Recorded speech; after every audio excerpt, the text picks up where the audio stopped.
you want me to do that during Speakers Who Dare? Just get up there and scream like that, Tricia? No. What is shaking? It's episode 131, the Golden Mike Live, with your boy Mark Cordone. Tricia, do you know why it's been 131 episodes? Because you're amazing and people want to do your show and you have so many incredible things to talk about.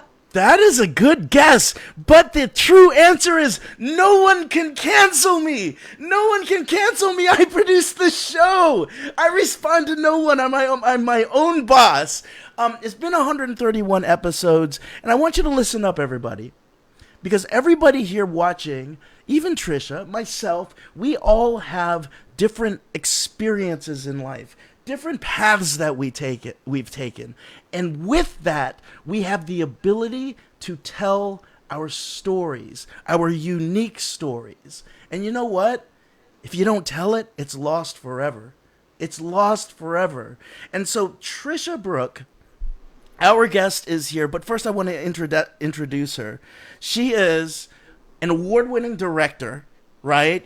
Not only that, but choreographs and writes in theater and film. She's taken her work from the entertainment industry and her expertise in the art of public speaking to work with the Speakers Who Dare program, which I hope we get to talk about because it's coming up in like a couple days. She's in a hot second. In a hot second. TEDx producer. Now let's talk about the choreography. Right? We're talking about Black Box on ABC, The Affair on Showtime, Rescue Me on Fox, John Turturro's Romance and Cigarettes. She got the Golden Thumb Award. Was it? No, Siskel's gone. It's Ebert who gave the Golden Thumb, right? And it was up. It was up, right? It wasn't down, right? Yes. Okay. And then not only that, she is she has put out her own documentary in which she directed and produced This Dinner Is Full, which was an official selection at the New York Women in Film and Television Short Festival. I have to take a nap after that introduction because you've done so much.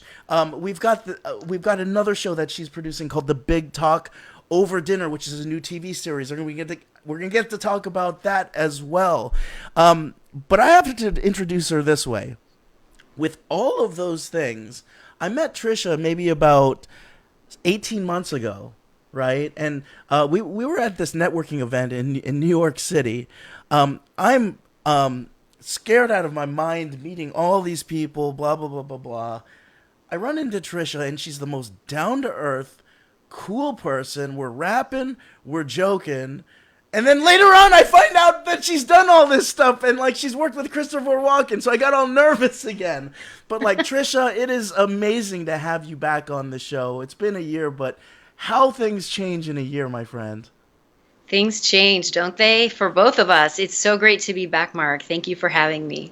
Oh, absolutely, absolutely. Now, for those of you who are the big Tricia fans, haven't met Mark Cordone, I'm just a positive psychologist who asks, are you feeling happy today, and are you living life in your full purpose? Tricia, I'd love for you to answer that question. I live in my full purpose every single day. I was always a happy person. I'm very lucky to be given that gift of being showered in happiness. And that doesn't mean life's not hard, everybody. Yeah. But it does mean that I'm an innately happy person and I get to do what I want in the world. And I am inspired every day to help make the world a better place, which is why I put people with important messages onto the big screen and onto the big stage. And you happen to be one of them, Mr. Cordone. You are a speaker who dares. I'm the speaker who dares, and I'm also a speaker who probably gives you a lot of headaches along the way. But my Facebook is going crazy because it loves what you just talked about here. So yes, I am a speaker who dares, and I'm quite honored for that.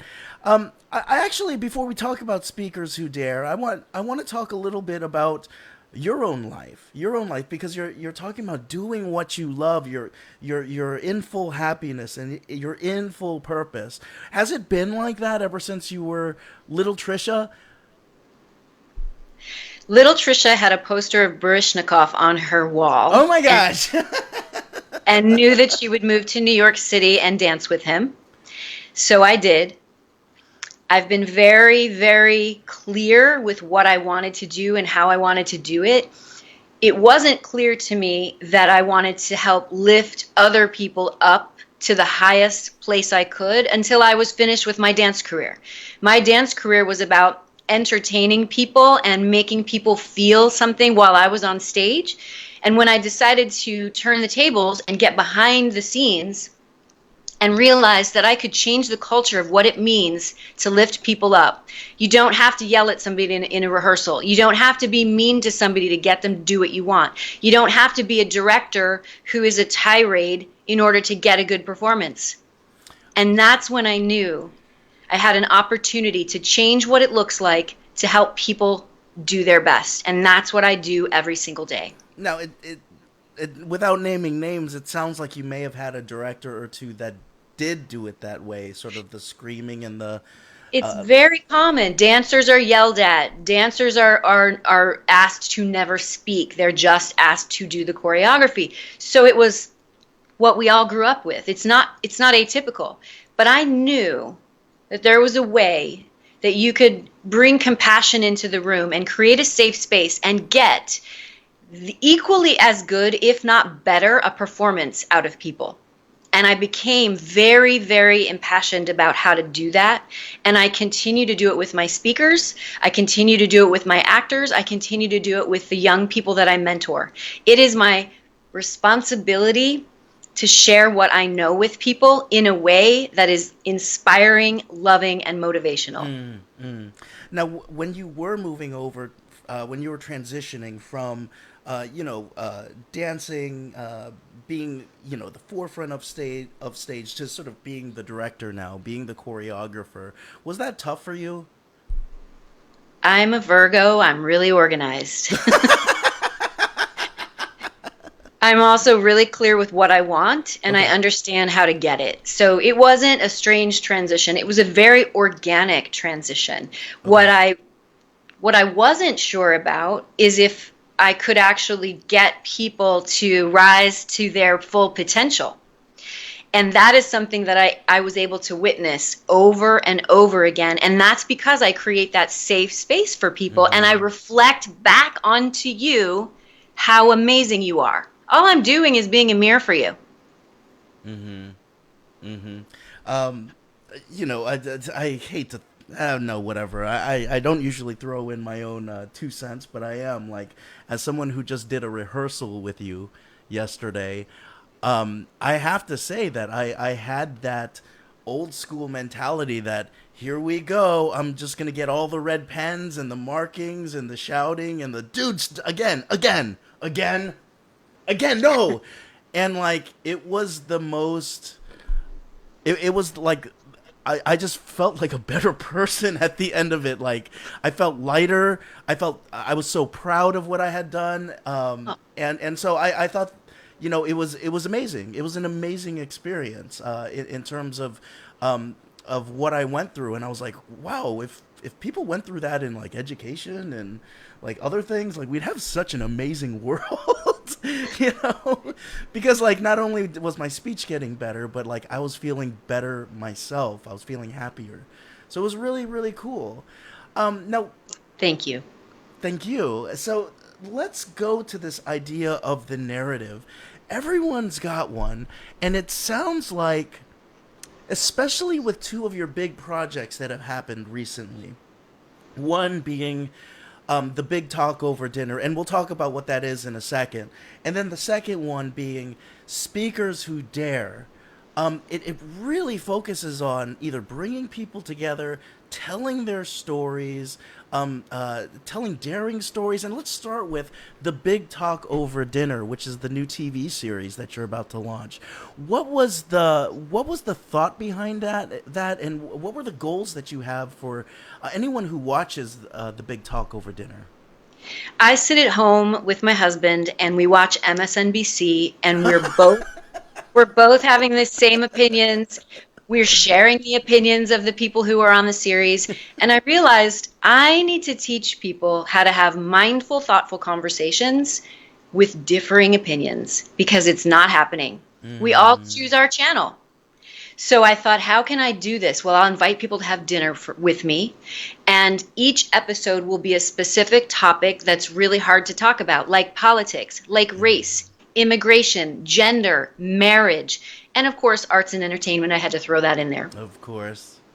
So I decided to produce this myself. It's a 4-camera shoot. We literally have a 3-course meal, and we talk about this stuff. And we talk about it in a mindful, loving way. Was politics hard? Absolutely. But will it teach people that you can still like the person who has a differing opinion than you, and you can respect what they're saying, and you can give them the respect they deserve? That is missing right now in our country. Yeah. So it's really important for me to create something that could entertain and teach. Tricia, from your perspective, why do you think that's missing? Because like it really is. It's just we're breaking bread together. And it's almost so easy, but why do you think that that's missing in this day and age? People don't know how to accept the opinion of someone else's without it feeling like it's a personal attack. When you share your opinion, it doesn't have to attack you. It can simply be your opinion, and we can be two human beings living simultaneously. That's what's missing, the human being part. Yep. And it is so funny how much that someone will take it personally that someone else doesn't agree with them, right? And again, we're missing the element of, well, everyone's gone through their different shit. So like that's, that nature nurture sequence comes up, well, I didn't grow up like this. And so that's why my perspective is the way that it is. We talked about this yesterday in my thing. It's so easy nowadays to like unfriend somebody who doesn't like your opinion. And then all we do is kind of create these sort of communities where everything is the same. And we don't get to be curious about, why is it that person is thinking that way? Absolutely. And I had very differing opinions with my guest at the politics dinner, who is a Republican. Could not be more different. I'm very left. And that didn't mean I stomped off and got mad at him and didn't finish my dessert. That would be so great for the producer of the Big Talk to just walk away from dinner. Right? What I also think is really important is that creating an environment that is safe with food and with a curator is something that also helps. If you've got somebody facilitating conversation and leading it back to what's important and not letting anybody go off, I think that's a really important part of it as well. Sure. Did it get hairy at times? There was a lot of jaw clenching for sure. And there's also moments that I'm going to go back in and do some commentary so that I can guide people in a direction of what I want them to observe. Gotcha. So you're wrapped on the first season, right? Yes, we shot 6 episodes. We haven't started editing yet, so it's in the can though. Okay. What were some of the biggest things that you took away from the Big Talk over dinner? Because you got to sit at every dinner.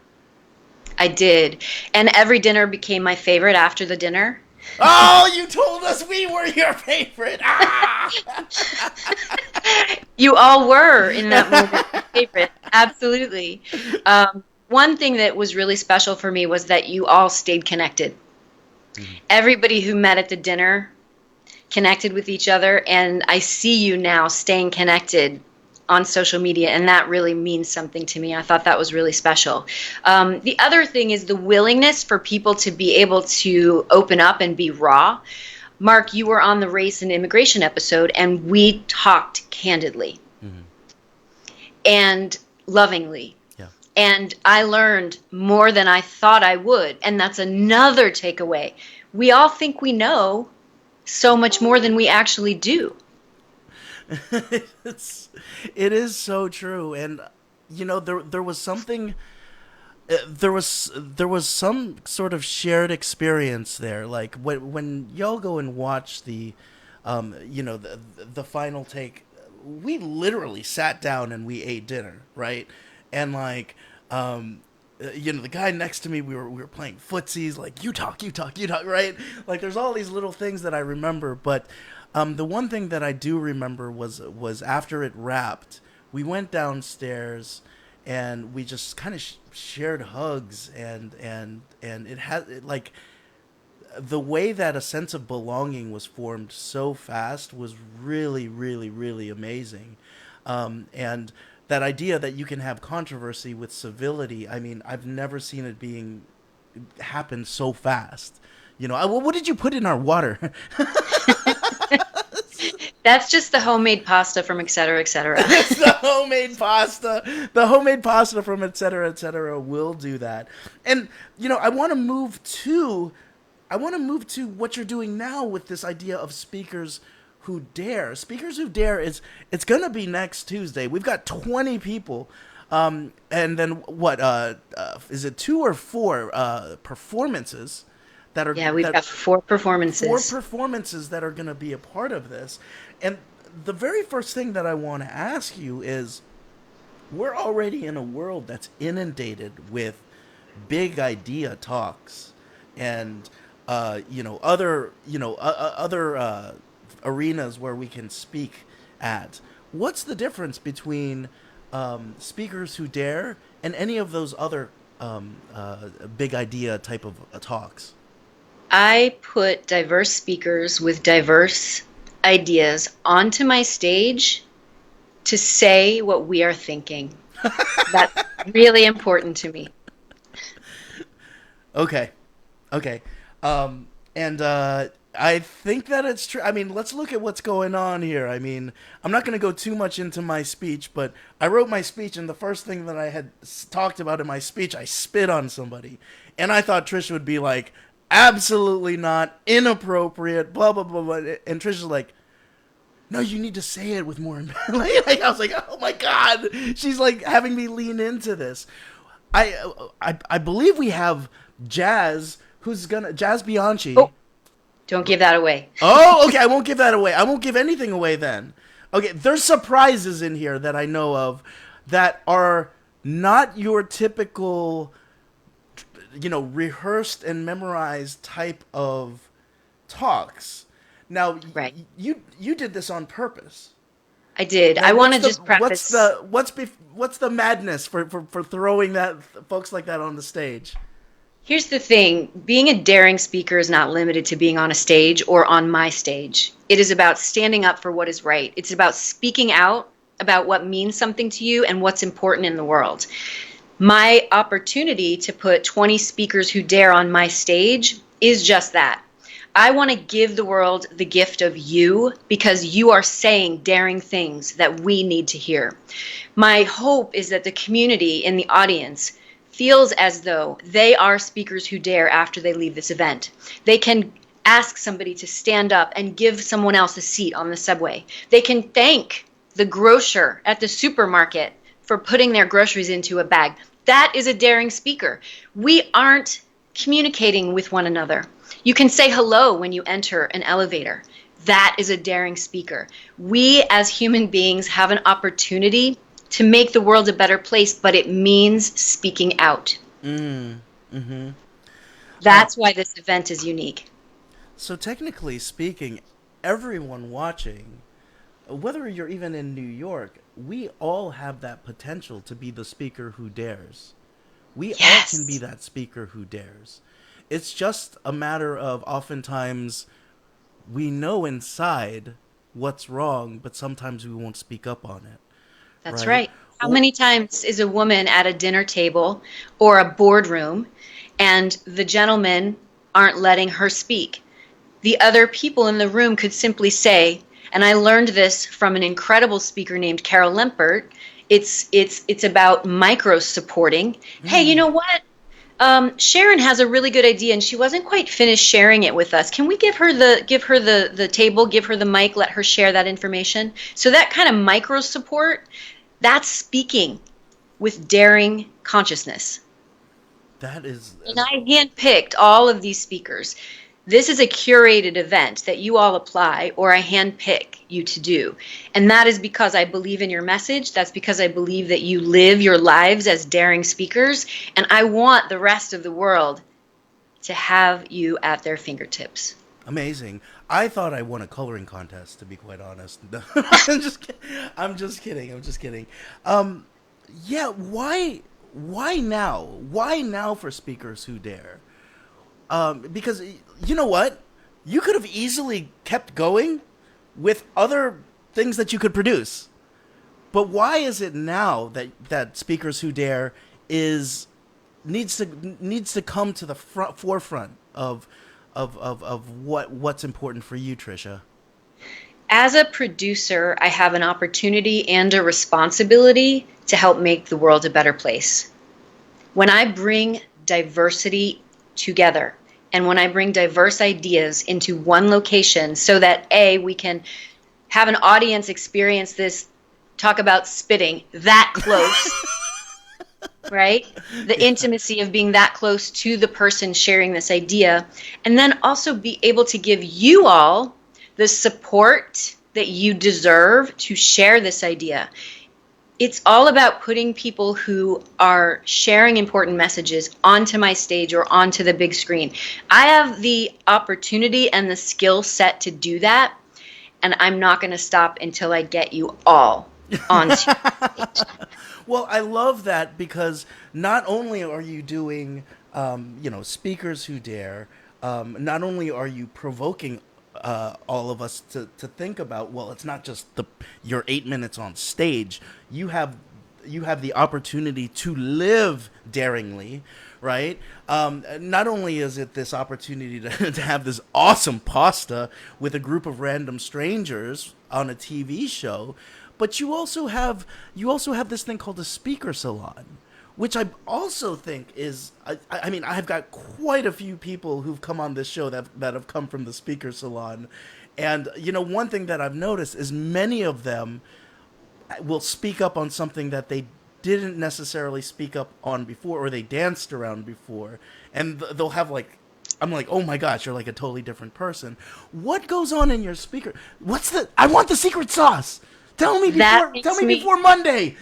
That makes me so happy. You got a little bit of it yesterday on our awesome. rehearsal. Yeah. The Speaker Salon is an incubator for speakers. It's an opportunity for speakers to spend 6 or 8 weeks with me in New York City, getting up onto my stage. Literally, you are in the theater, so that you can work on idea, content, performance. It's a playground to make mistakes and to accelerate yourselves as speakers. And at the end of the Speaker Salon, there's a showcase that I produce. So I bring in TEDx organizers, speaker bureaus, influencers, so that I give you all an opportunity to potentially book gigs out of this. Just like with actors and agents and showcases, I groom speakers for organizers, conferences, influencers. And I also film it. I have a TV production company, a film production company. So I'm going to use all of my areas of expertise to create this incubator of speaking, idea creation, performance. And what's so amazing is I don't tell the speakers when they get stage time. Which means everybody shows up every week to support one another.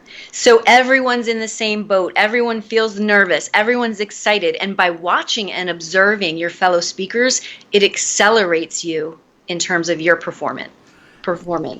In terms of performance, I'm sure that you're seeing exponential growth in the performances, the talks that people are able to give as a result of the Speaker Salon.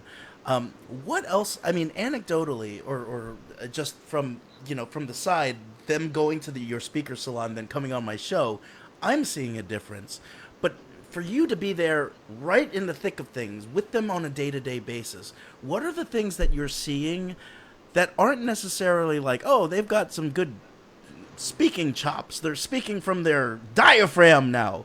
Like, what other things are you seeing changing as a result of them going through that process? They walk onto the stage one way and they walk off another. Okay. They transform into who they're meant to be in the world as speakers, and they drop into the importance of their message, and they're no longer concerned whether or not this message is worth sharing, is worth communicating to the world. So they leave with confidence. They leave with contracts. Three of my speakers are now represented by A speakers, who also represents Mel Robbins, Rachel Hollis, and Barbara Corcoran. And when you go to the website, my speakers are on that page with those other people. So they leave with street cred, confidence, and community. That is something that is also so valuable. When you're on a stage, it's alone. You're lonely. Yeah. You're by yourself. When you are in a community of speakers who are going through the same things, how do I book a job? What should I charge? How do I write a speaking contract? Do you like this idea? Do you think I should end this way or this way? When you've got those people on your side that you can reach out to and ask for support, it makes being by yourself on that stage far more easy.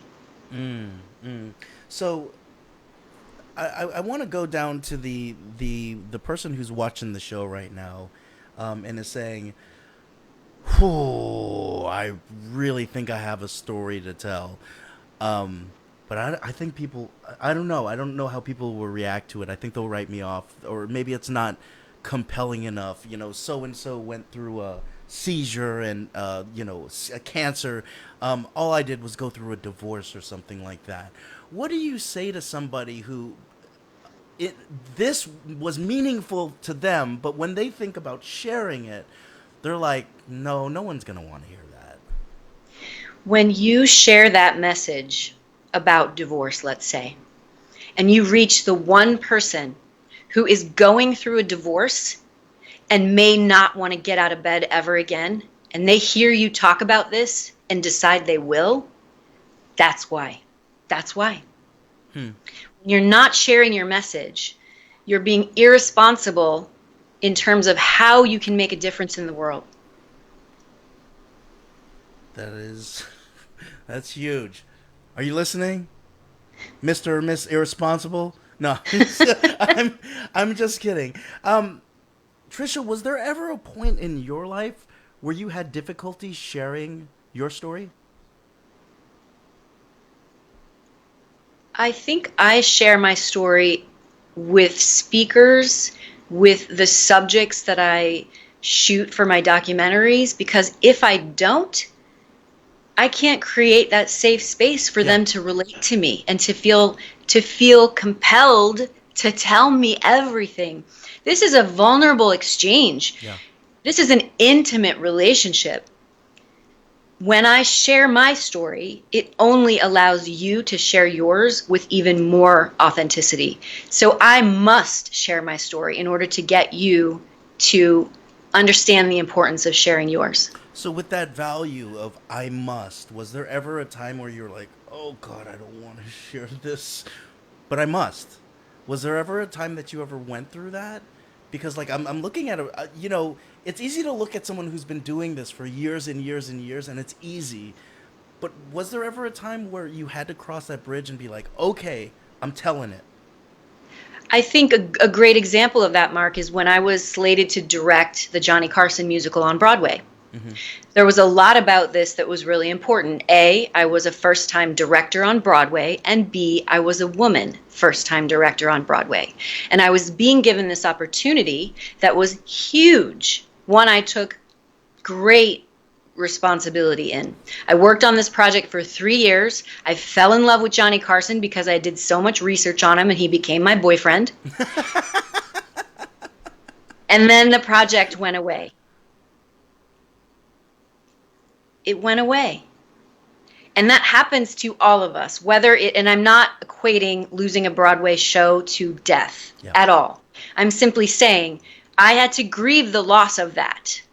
And that experience was something that was difficult for me. But if I don't talk about that, people think, oh, you're always doing things, you're always making movies, you're always winning awards, everything's so great. Well, that was a very difficult time because the idea of never being able to direct on Broadway was something that became real for me. So we as human beings share in those experiences of sadness, loss, failure, in order to relate, which is why the big talk over dinner was so important to me, because let's get people in a room talking about what it means what it means to be an African American man in New York City, and when you're walking down the street and a cop is on the other side, you take your hands out of your pockets. Yep.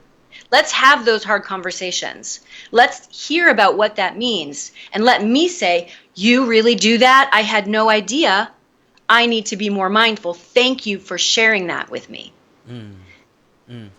I want to get back to this idea of sharing now, because it seems to be the age of, like, vulnerability is so punk rock nowadays, right? And maybe it was Brene Brown that kicked off this whole thing about vulnerability and sharing, being open. But this was something that I was thinking about at one point, and it was when I was writing my speech, right? At what point is vulnerability oversharing? So, for example, like, let's say that there's someone who's they're listening to this and there's like, I'm gonna be a speaker who dares, gonna be vulnerable, blah blah blah blah blah, but they haven't worked their shit out yet, you know. And I don't know if that's something that you have your speakers do before you go up on stage. Work through your shit. But, like, you know, there's things that I'm going through. You know, there's things that I told you about yesterday. I was, you know, MIA for a little bit, and I'm not ready to share it because I feel like if I go on stage, the energy is gonna be as, look at me, everybody, woe is me, can you believe what I just went through, versus this, and this is what I've learned and I can share with you. Like, where do you draw the line between the vulnerability, oversharing, and the being of best service? This is such a great question. I think of vulnerability and intimacy as two different things. Being vulnerable is what is we can take someone being vulnerable. Being intimate makes us feel uncomfortable.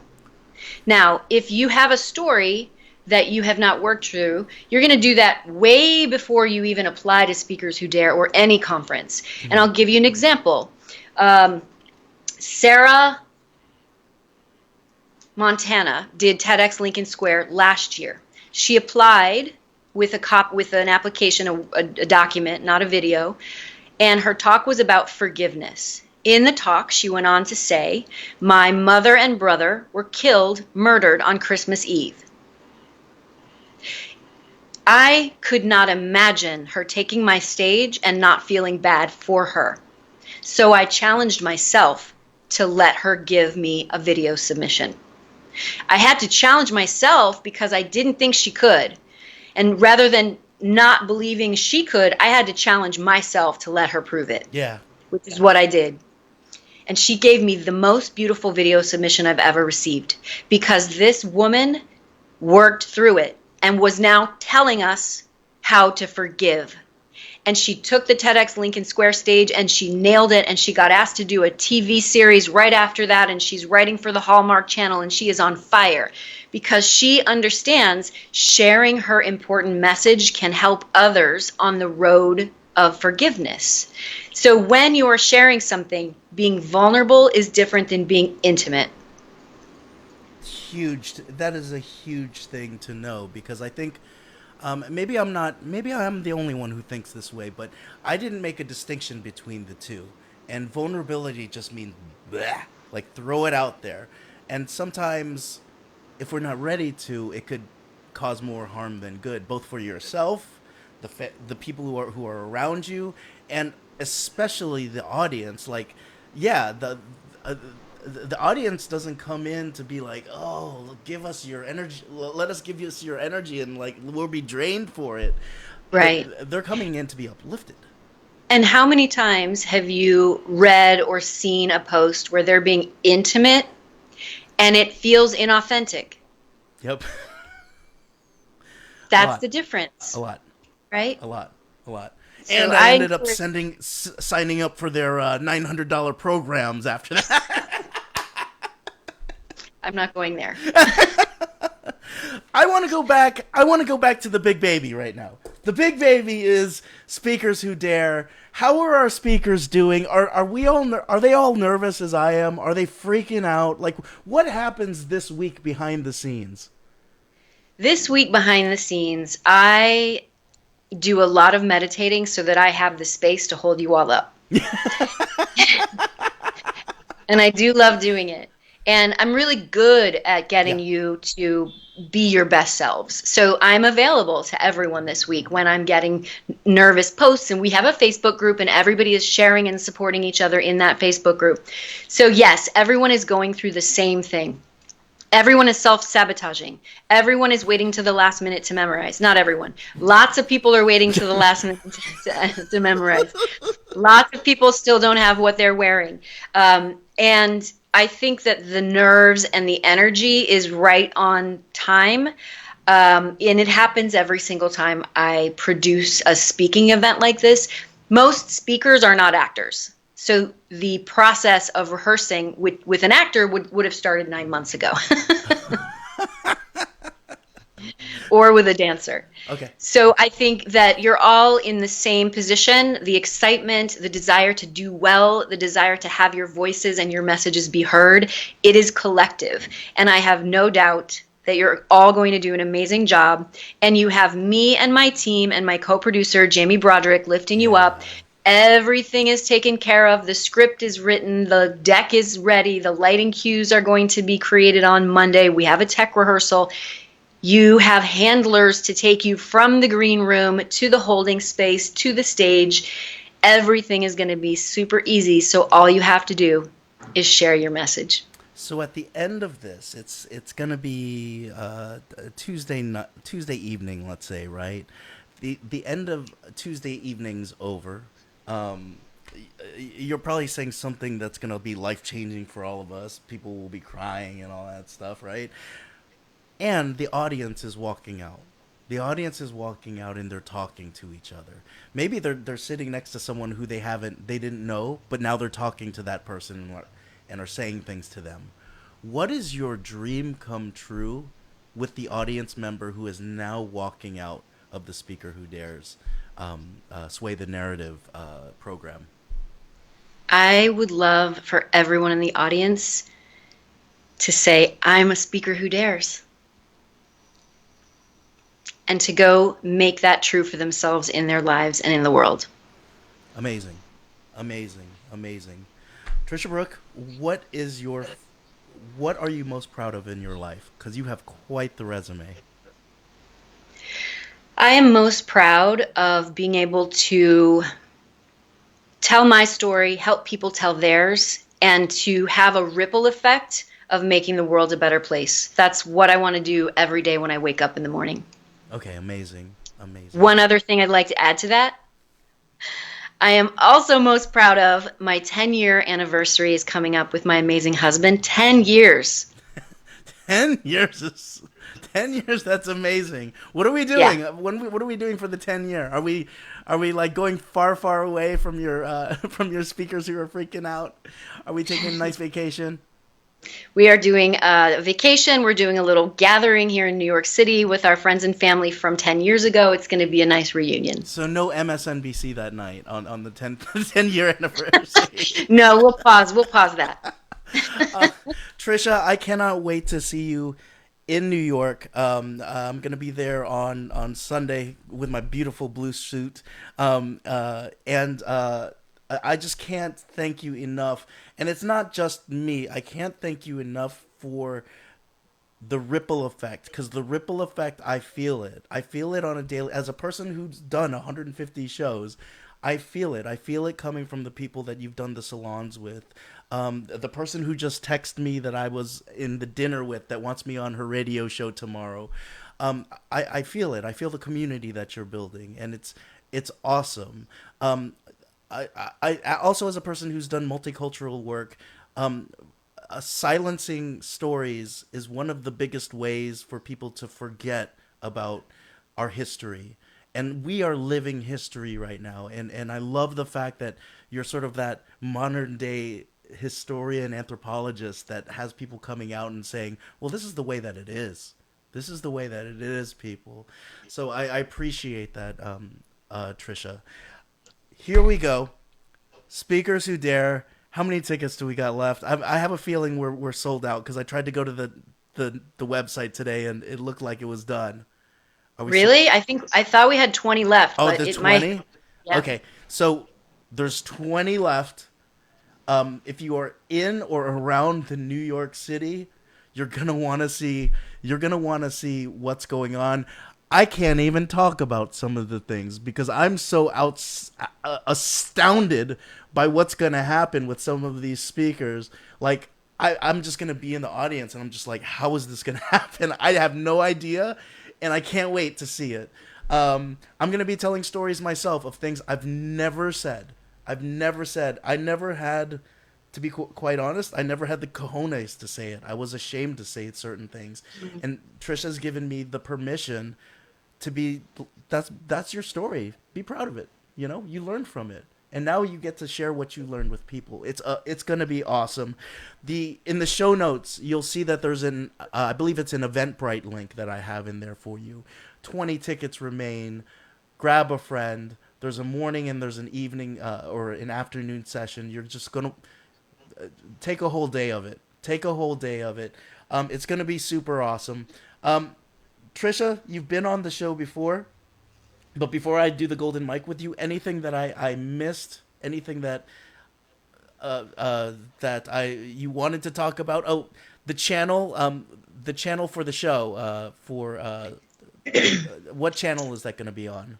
There's a Speakers Who Dare channel on Binge Network's TV where you'll be able to find all the speakers' talks once we get those edited and up. Mm-hmm. And I believe that's also where the dinners will also be broadcast there as well. So you'll see me sneaking the bread. If you see that show, sneaking the bread. I was nervous. I was nervous. So I was nervous eating. Tricia, thank you for taking time out. I know that you're super busy. I know that there's a lot of people who are wanting to get in touch with you right now because we have speeches to give and we're nervous. So thank you for helping us out.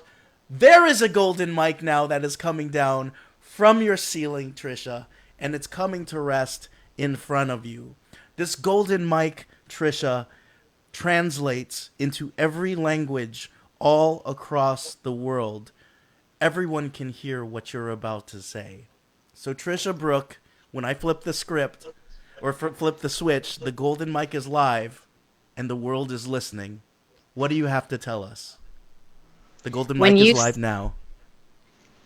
When you silence your voice, you don't hurt just yourself, you hurt the world. Tricia, I want you to hold that golden mic in your hand. Do you feel that weight? Do you feel that weight when you hold that golden mic? Now I want you to smash it, Tricia Brouk. I know. Yeah, I love it. I absolutely love it. Speakers Who Dare. 20 tickets left. You're going to want to get on that. Don't regret it. Tricia, thanks for having us or coming on today. Tricia and I have one final question for everyone who's watching. And remember to share this out because it was a super awesome episode. And our question is this. If you're feeling happy today and you're living life in full purpose, what is your responsibility to change history for the better? This has been Golden Mike 131, Mark Cordone, Tricia Brouk. I'm officially shutting it off and heading to New York. See you soon, everybody. Thanks, Tricia. Thank you, Mark.